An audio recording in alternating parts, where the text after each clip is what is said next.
Tonight the talk is about Ksanti, above all worldly happenings whatsoever, something like that.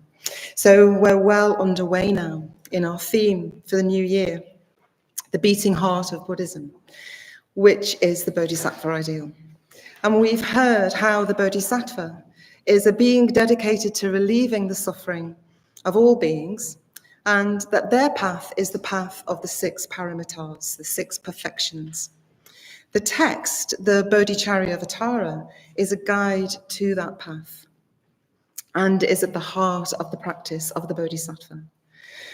And we looked at what that means for us, novice Bodhisattvas, if we choose to be, and how we can practice the perfections, the paramitas, albeit imperfectly. So we've looked at generosity and all the various ways that we can practice and receive open-handed generosity, and how it's important to whittle away at that delusion of separateness that can make us so unhappy and isolated. And we've seen how important mindfulness is in the practice of the 2nd paramita, ethics. So tonight we come to the 3rd paramita. Tonight's talk is above all worldly happenings whatsoever, or something like that, but I prefer to think of it as getting down and dirty, being right there, grounded in our experience, in whatever comes our way. Sanghagita, the founder of our order and movement, said that Ksanti was the most beautiful words, one of the most beautiful words in the Buddhist vocabulary. And like most words from the Buddhist vocabulary, it can't be translated directly into English. But the shortest version of it is patient forbearance. And Sanghagita says it's difficult to translate Ksanti into any one word because it means a number of things. It means patience, patience with people, patience when things don't go your way. He said it means tolerance, allowing other people to have their own thoughts, their own ideas, their own beliefs, even their own prejudices. He said it means love and kindliness. He said it means openness, willingness to take things in, and especially receptivity to higher spiritual truths.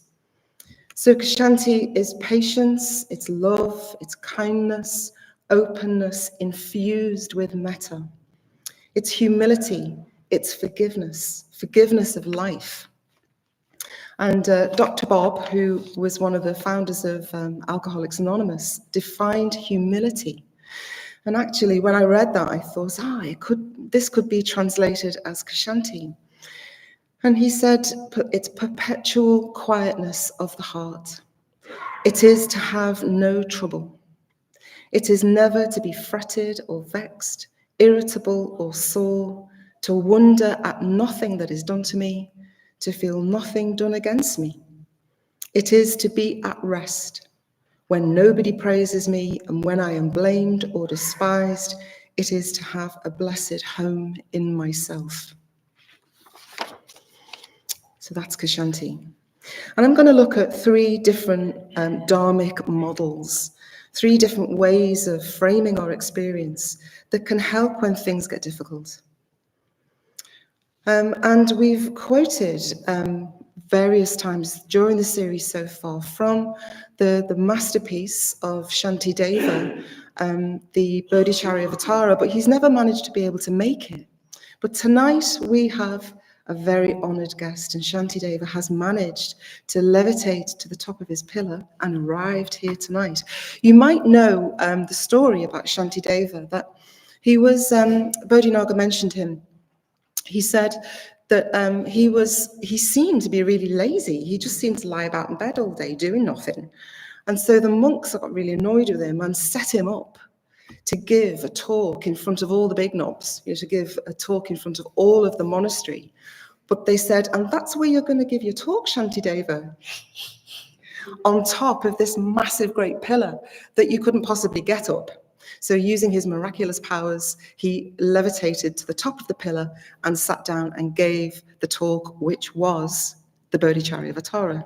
So my little elf helpers are going to come and bring in the levitated Shantideva, who is going to give us the benefit of his truth.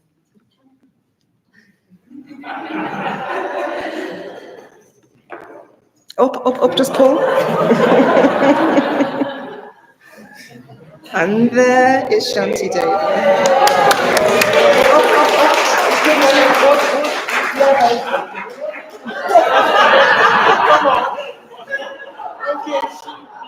Hold both screens.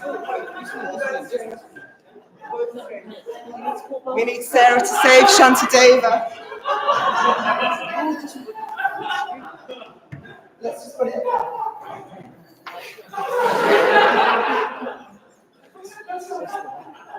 it not going on? You need to stop pulling. Pull. Oh, that was harder than I thought it was going to be. You see, what Kshanti? Not a flicker from Shanti Deva. Shanti Deva is completely still in the depths of his being. So whenever Shanti Deva feels like a quotation from his masterpiece would be helpful as an illustration of what I'm saying, he'll do us the great honor of reading it. So for the first model, in Buddhism, we have a really helpful model of how the mind works that lots of you will be familiar with. It's called the Wheel of Life. And it's a diagram that illustrates how the mind works and also how to change how the mind works.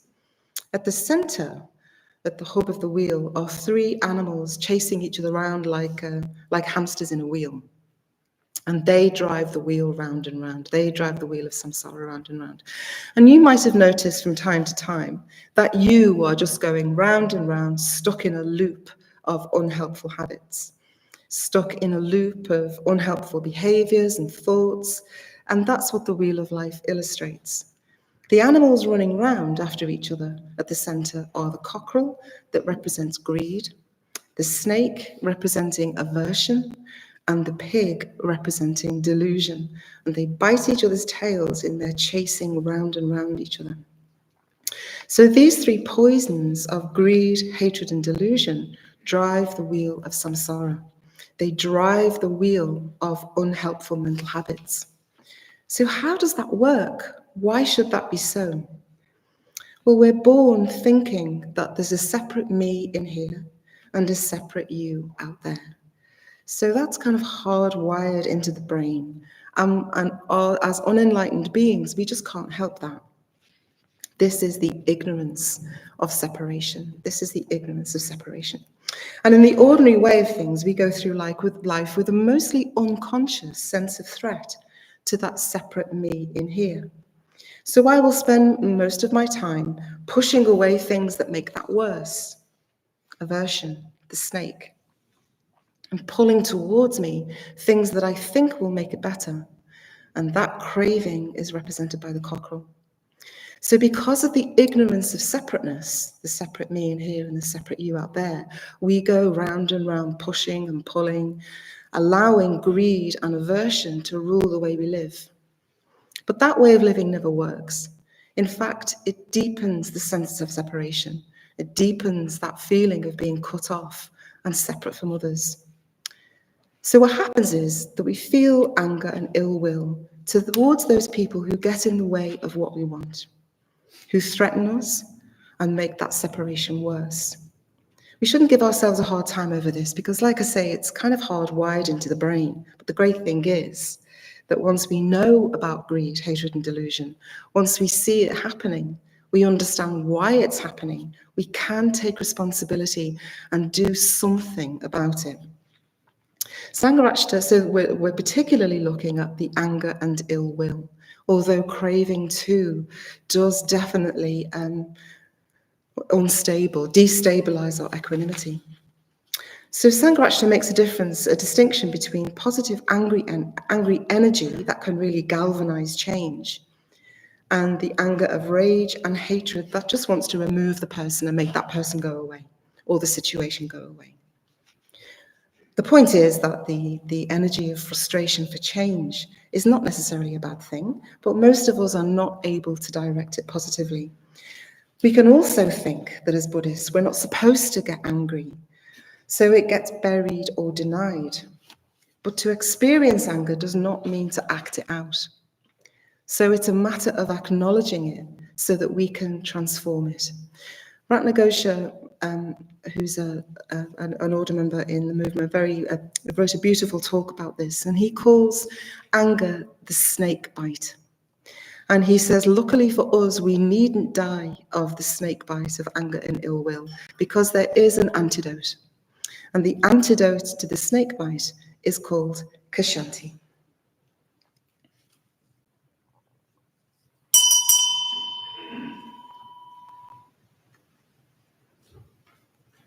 Ill will and resentment destroy all the benefits of spiritual practice. Ill will is the most destructive state, and Ksanti is the best ascetic practice.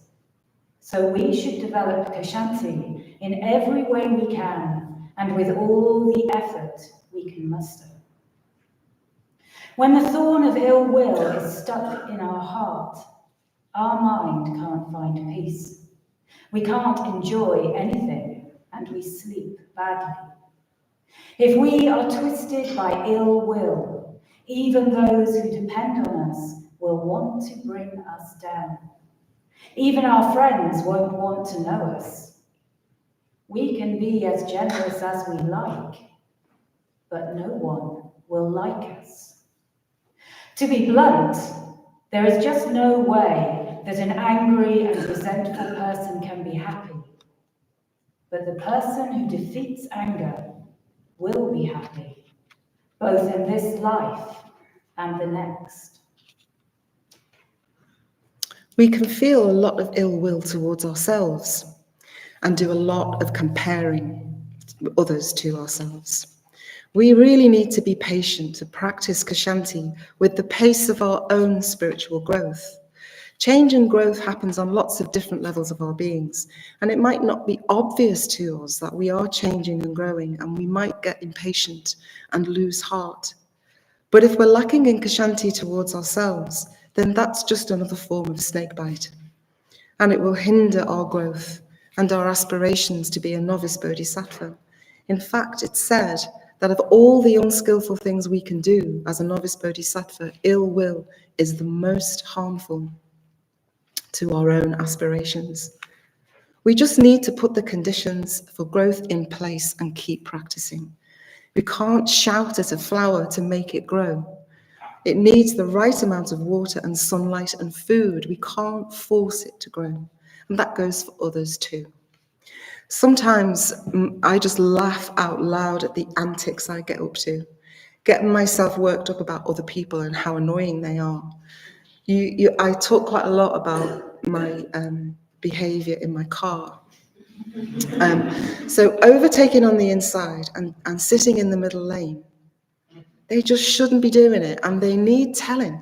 But all that does is that I just sit fuming behind the wheel where they happily pootle on, oblivious, with the radio on, ha ha ha, and I'm in the next lane like this. So when I had a car that couldn't do more than 70, I had to stay in the slow lane. And I thought I'd cured my road rage. I was like, God, it's gone. It's completely gone. That's amazing. But what it was just the conditions had changed. When I got a faster car, it came back with a vengeance. As soon as I was overtaken again, all the old boring anger and irritation. And I wrote that paragraph this week and then drove to Leeds. And I decided not to go over 70 and to stay in the slow lane. No road rage. Change the conditions, put in some effort, keep the perspective big in that it is a dharmic perspective. Remember the greed, hatred, and delusion. Change the mental states.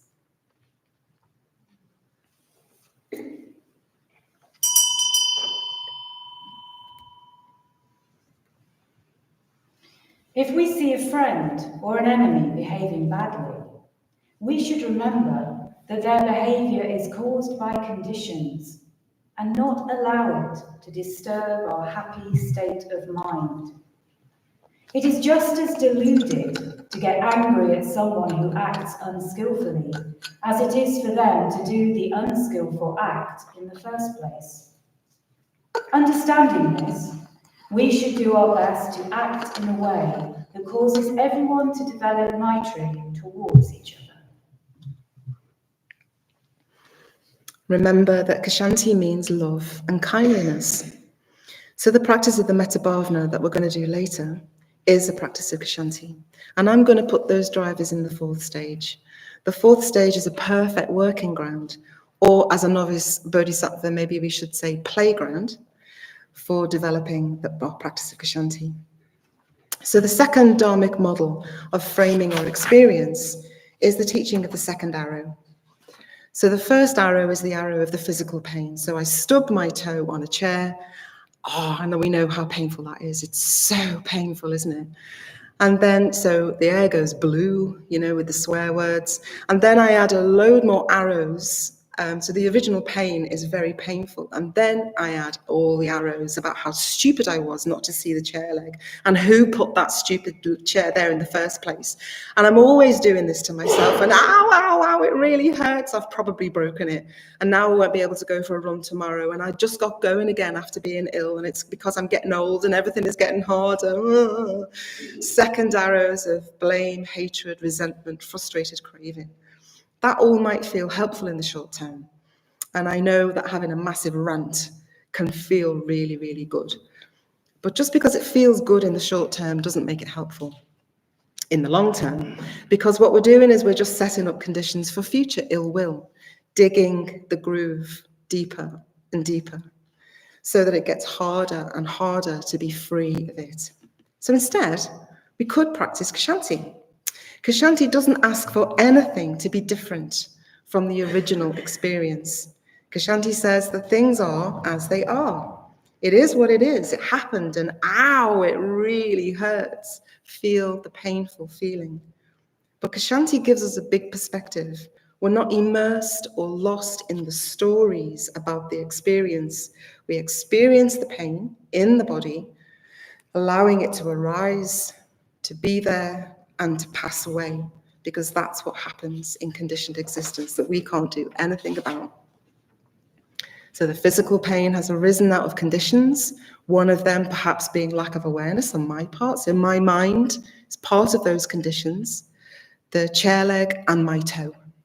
So those things come together and pain arises. At that point, there's absolutely nothing that can be done to change it. But what I can do is decide how I'm going to react, with a big drama and a chain of stories that make me feel anxious and upset, or respond with Kshanti. That keeps it real. That's kind of what I meant about getting down and dirty. It keeps it closer to what actually happened and responding with kindness and sympathy. And that will help future situations that might be a bit more serious than a stubbed toe, because then we're training our mind to go in a more Kshanti kind of way, rather than the anger and ill will way. We're training our mind. We might decide to change the conditions so it doesn't happen again. We're not masochists. Might move the chair so it doesn't happen to me or anyone else. So the second, third, fourth, fifth, 10th arrows are incredibly effective at distracting ourselves from just feeling what we're feeling. But in the long term, it doesn't help. But I want to tell you about a success. I do want to tell you about a success. On Wednesday afternoon, I drove to Leeds, as I was saying, to pick up my grandchildren. And in the breaks from the road rage, I was thinking about what I needed to give the kids for their tea, because they're quite particular about what they eat and what they won't eat. And I'm not always sure that what I give them will get eaten, and I don't want to waste it. And so I was kind of working through in my mind what I'm going to give them, and I got it all sorted. I was like, God, we finished our meeting an hour early. I could maybe even go into Marks and Spencer's to get a new coat. I hate shopping, really hate it. Freaks me out. I hate, especially for clothes. Can't bear it. So I thought, right, I'll steel myself and I'll go into Marks and Spencer's and see if they've got a coat in the sale. So I was driving along the motorway in the slow lane, working out what I was going to do, or I could take a pot look at my daughters. Doesn't always work. So I got it all worked out, and I thought I'd just, I had it all sorted, parked the car, and then my bag wasn't in the car. My bag wasn't in the back seat or the boot. And I'd left it here in the tea room with my purse, my phone, my glasses, and everything else I needed to do what I'd planned to do that afternoon. I had the keys to my kids' house. And I looked again, and it couldn't be true. It couldn't be true. I needed it. Oh, but it was true. I didn't have any of the things that I needed to do what I just planned to do. Sanghagita always says all plans are provisional. And these plans were provisional because I couldn't do any of the things that I thought. Because I'd been writing this talk and thinking about Ksanti, what happened was I just got a big flood of surrender. I just wasn't at all bothered. I just wasn't bothered. It was just, that's what's happening now. And then later when I was telling people, I had to put in kind of sad emojis and frustrated emojis because it was so weird that I wasn't bothered, because it was kind of normal to be frustrated and annoyed that I'd forgotten everything. But I actually wasn't. And there were no second arrows. There was nothing I could do. So I just got back in the car and went to my daughter's. So there was this wide angle lens, a bigger perspective, and I remembered my aspirations, and I was writing this talk, and I remembered I'm the daughter of the Buddha, and I'm in the Buddha's clan.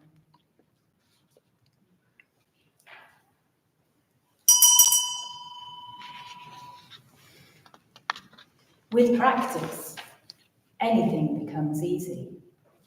So by learning to tolerate slight discomforts, even great pain becomes bearable.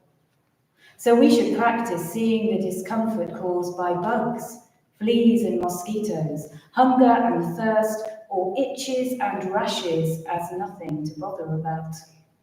Then we will be able to graduate to the suffering caused by cold and heat, rain and wind, travelling, illness, and eventually even imprisonment and beatings. If we don't learn to tolerate these things, our mental distress will just make us suffer even more. A painful thought or a difficult emotion is exactly the same as the stub toe. Just feel what we're feeling and open up a space that has room to just allow our experience to be there with that big dharmic perspective that sees it has arisen out of conditions, will pass away when conditions change, bringing as much love and kindness to that situation as we possibly can. The third dharmic model that we're going to look at is the 8 worldly winds. And Subhadra Mati was here a couple of years ago, and she talked about one of Sangharaj's teachers' first meeting with Dudjom Rinpoche. And he talked about how his immediate impression of Dudjom Rinpoche, this incredibly realized Tibetan teacher, one of his teachers, was of absolute stillness, not just bodily stillness. He said that he had the impression that the winds that usually agitate the surface of our consciousness, in the case of Dudjom Rinpoche, had ceased to blow. This incredible stillness emanating from him of peace. So what are the winds that agitate the surface of our consciousness? So there's a metaphor of the mind as being like something like an enormous lake, a huge body of water. And what we do as unenlightened beings is that we identify with the surface, and we get caught up with agitated flurries on the surface. We make the mistake of thinking that's all we are, and we forget our depths. We forget our depths, that we're much, much more than the dramas arising out of the surface of the water. And Dudjom Rinpoche seemed to have managed to identify with the deepest part of the lake, where there is no agitation or disturbance or ripples. So what are the winds agitating the surface? Lots of us will be able to just reel them off one after the other. I'm going to tell you them. Pain and pleasure, gain and loss, fame and infamy, could be approval and disapproval, praise and blame, They agitate the surface of our consciousness all the time. We're usually lurching from one to the other and back again. And I just want to clear up a possible misunderstanding. It's not like we want to get out of the pain and into the pleasure, or out of the loss and into the gain. It's not that, or out of the blame and into the praise. They're both as unhelpful as each other. They blow us around, they pull us and they push us. You can see how the models overlap. We're pulled and pushed around on the surface of the water by these winds that blow, as we're trying to pull the pleasure towards us and push away the pain. But Dudjom Rinpoche was no longer pulled and pushed in this way. His depths were absolutely still, and I think Shantideva has also demonstrated tonight. Those worldly winds were blowing at the beginning, weren't they? And Shantideva sat absolutely still. Wow, that's freedom, isn't it? Because Shanti is about keeping our positive mental states, our skillful mental states, no matter what is being thrown at us. Dudjom Rinpoche was able to practice this perfectly. He was, I'm sure, very familiar with the words of Shantideva.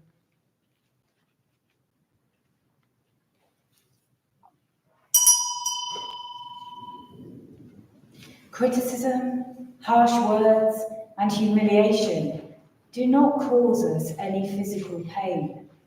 So why do we get so angry about them? We feel delighted when anyone praises us, and pained when anybody criticizes us, which is simply the absurd behavior of a child. Living by this, Dudjom Rinpoche was living by this. He was a man who was completely still, even though he was held up by all who knew him as a great and precious teacher. His reputation had spread far and wide, but he wasn't in the slightest attached to it. He was as still as the deepest part of a great lake.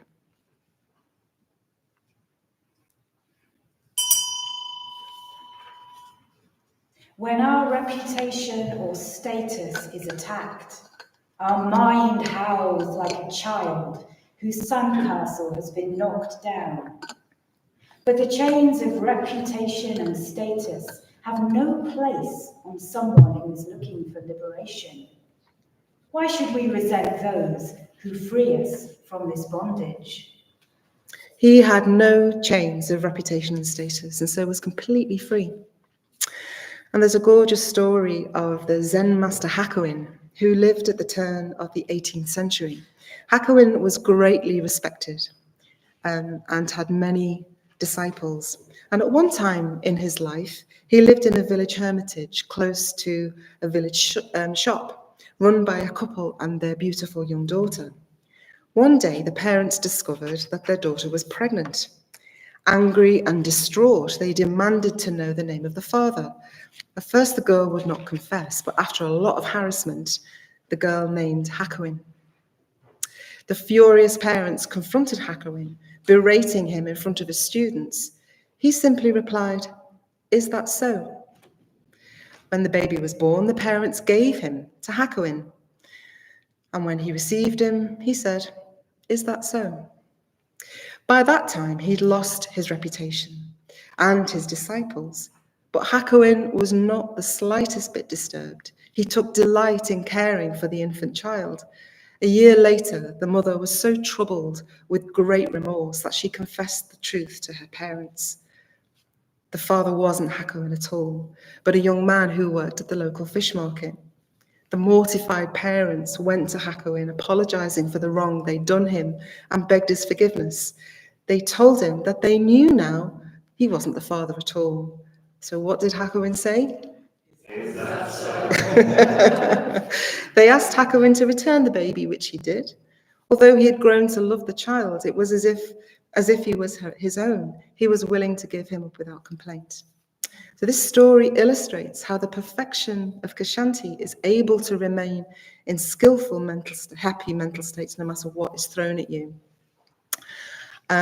Of course, we're practicing, we're not perfecting. We can't practice perfect Ksanti, but we can take steps in that direction. Just to clarify, Buddhists aren't doormats. So the American teacher Sharon Salzberg explained how she'd just been attacked by a mugger when she was on her way to see her teacher, another renowned Buddhist teacher. And she got there and she said, "Oh God, I've just had this really horrible experience. I really wanted to kill him. What would you do?" And he said, "Oh, Sharon, with all the loving kindness in your heart, you should have taken your umbrella and hit him over the head." Ksanti is not about colluding with harmful behaviour. Ksanti is not about putting up with harm. And there are times when we need to remove ourselves from harm and get help. Ksanti is not passivity. Vasantara wrote a little bit about this. He said, "In talking about accepting things the way they are, I am not," says Vasantara, an important teacher in our tradition, "advocating passivity. Unless you begin by accepting what is, you cannot change it. Accepting things as they are is a powerful, active experience, simple and direct. It's a spiritual equivalent of grasping the nettle. Through this, you become one with life, and you then can transform." So it's deep acceptance, it's Ksanti. Forgiveness for life. We have to forgive life for not giving us what we want. We have to face the facts. So we will, of course, not be expressing the perfection of Ksanti like Shantideva or Hakuin or Dujom Rinpoche, but we can move in that direction and be inspired by them. They were ordinary human beings who, by their practice and dedication, managed to be completely loving and patient, no matter what happened to them. And we can take baby steps in that direction. So we can notice anger and ill will. What does it feel like in the body in that moment and in the fourth stage of our metabhavana? What is it that they are getting in the way of, those people, those annoying fourth stage people? Is there frustrated craving? Do we think that we would be so much happier if they would just disappear out of our life? Do we allow the second arrows to take over our experience into anxiety, into over-responsibility, blame ourselves and others? Do we get blown about by any particular worldly wind? Notice them, name them, and we can see what's going to come up for us this week. Know that we're in it. And that clears the fog of the delusion. If we know we're in it, we can recognize the snake bite of aversion or the agitated wrench of craving. If we know we're in it, come out of the stories in our head and into the body and relax. Feel the sensations that are there and try and allow them. Speak tenderly to them. Say your own name gently. Attend to our own suffering. And from there, we can let go of the grip of wanting things to be the way we want them, because we're always going to suffer. If we, somebody once said, the spiritual life is easy if you don't mind what happens. Such a simple teaching. And then we can access with Ksanti our still and silent depths.